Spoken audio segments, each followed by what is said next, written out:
Hey guys, okay, so I'm about to go work out, but I just wanted to jump on here and just kind of share some of, I'm sorry, my voice is kind of cracked because I've been sick.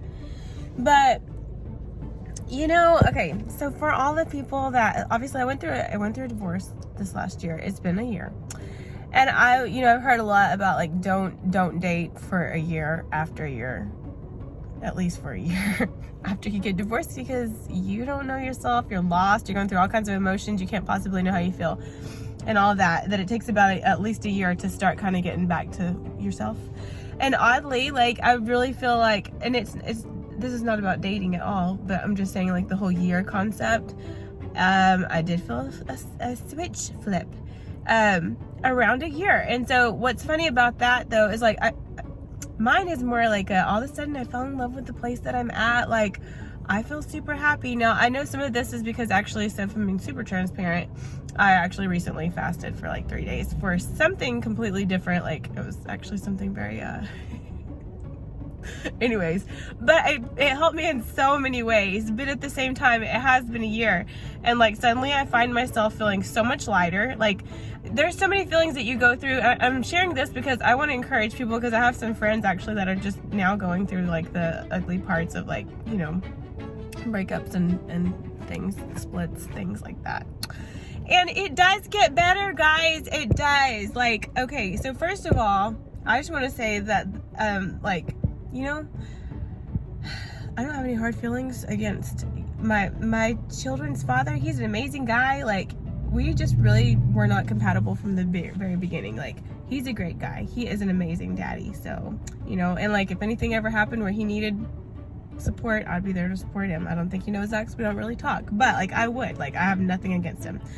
But and then in addition to that, I guess, like, I'm just in a good place. And so I guess what I'm saying is, if you work through the pieces, like, you can figure it out. I would highly suggest not talking to the other person as much as possible, because that's when, like, feelings start getting all, like, you know, whatever. But just know that if you get through it together, only communicate. That was something that in all the divorce podcasts that I watched and listened to. I didn't watch any, I listened to all of them. That was something that helped me a lot get through it. But then also just like, for one, knowing that you're not alone, and then it just, like, there are so many emotions that you go through, and then it helped me make better decisions and choices. But one of the big things that I got out of them was, you don't communicate about anything except for, like, kids. Unless there's a reason to communicate, don't. There's no reason to. After you've decided whatever, like, just don't. All you're asking for is trouble and more heartache and more emotions and stuff like that. So get through that. You start feeling like, I guess it takes about a year, I guess, for you to start feeling like you're in a routine again, like, or you belong again. Because I know at first I was like, I hate Ardmore, like, I hate this place, but I didn't feel like I belonged in Little Rock anymore either. So I think a lot of it was just like having to get through life transitions. Now, like, the last couple of days as I drove home or just drove through the city or whatever, I'm so blessed. Like, I'm happy to be here. This is a good place. I can't say I've felt ever at so much at peace and happy in my life before. Like, not even before. Okay, I've had to get rid of some, and I'm not talking about my marriage, but other relationships that were just toxic. Had to block out people from my life that were toxic, or that just, you know, like, there's some people you just need to let go of. If they're not adding value to your life, and especially if they're bringing you down in any way, or if they're being negative or not helping you, what do you need them for? So doing things like that helps. And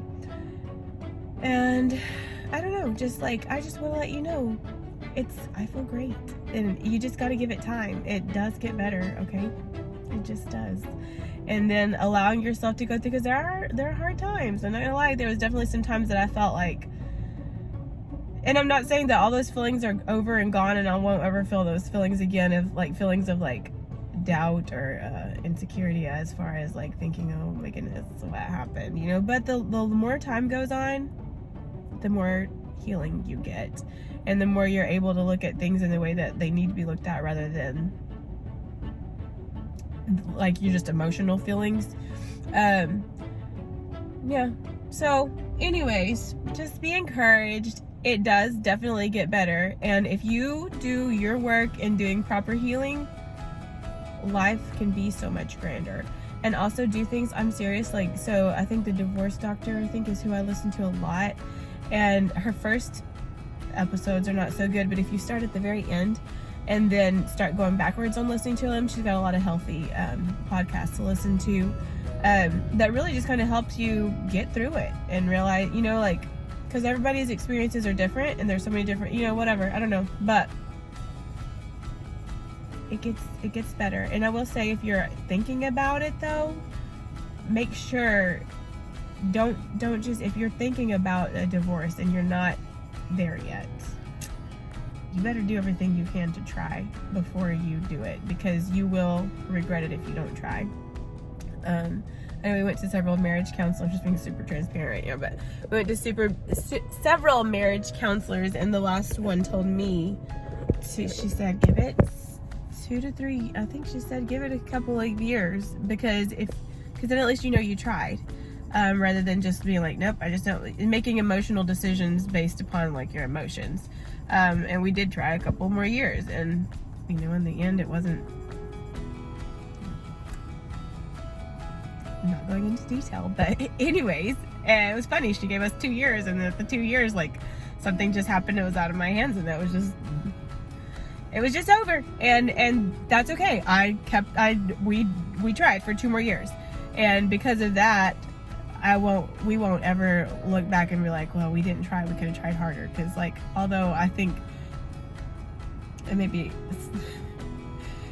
I don't know, you know, like, it's just, it is what it is. And that's another thing too, remember, once it just is what it is. You can't go back. So don't go back and try to like think about, oh, what could I have done different? You can, okay, do that as far as like for your next relationship, but don't beat yourself over the head thinking of all the things that you did wrong, because you did what you did, they did what they did. There's a reason for why you did the things that you did. Unless you're just a really bad person or whatever, then anything that you did wasn't just on your own because you just wanted to do it. It happened because of a chain of events that led you that way. And you got to remember those things.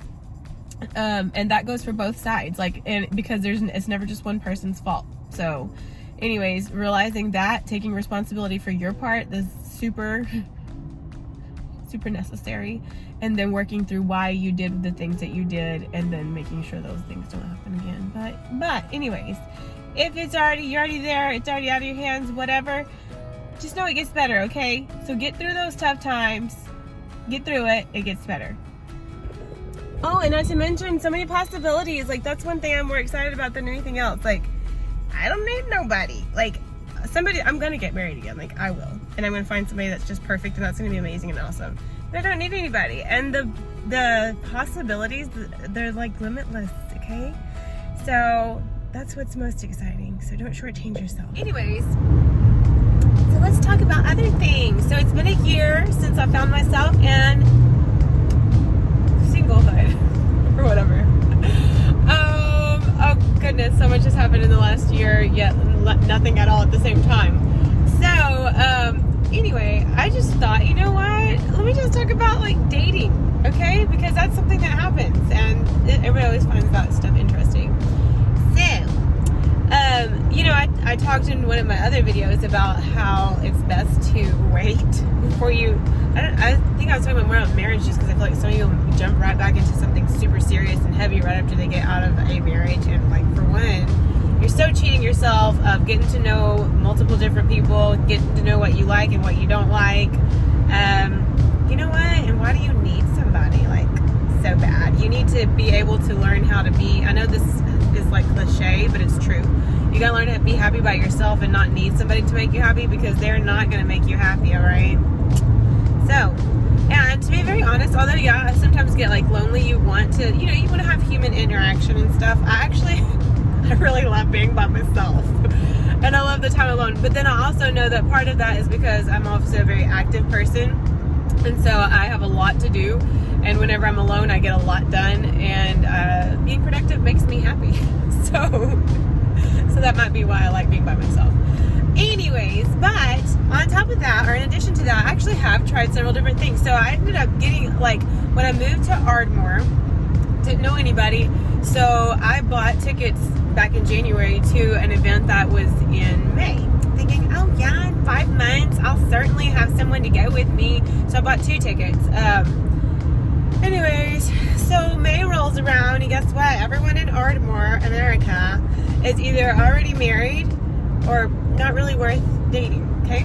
And I speak very generally, like I don't obviously know a lot of people, but just even from the girls and the stuff that I've met, they're like, oh yeah, sorry, there's not anybody here that, whatever. So I feel like there's some truth to that, since they even say that and they've been here forever. So anyways,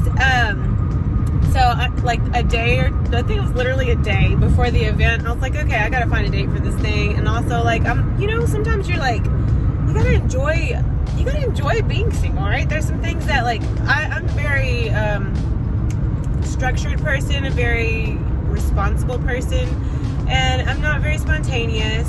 And I was like, you know what, I need to jump out of my box, or step out of my box here and put myself out there, I guess. I don't know, like, what's the worst thing that could happen, right? So I got on Match.com actually, like, a day before the event.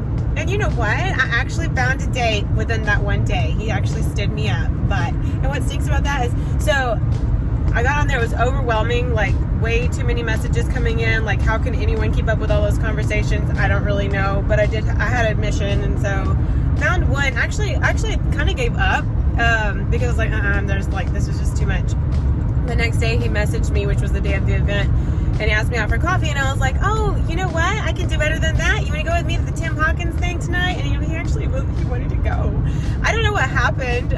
He ended up backing out that night, giving me a lame excuse that I was pretty sure was a lame excuse, because I'm really good at spotting lame excuses, but then who's not, right? But we'd already became like Facebook friends and stuff, so I already stalked his Facebook, and this dude actually with the whatever of a few things seemed pretty like of the stuff that I was into. So anyways, but he ended up like literally just ghosting me. Okay, so that was experience number 1. I got off the app because I was like, I'm not really looking to date, I guess. I just wanted a date for that specific thing.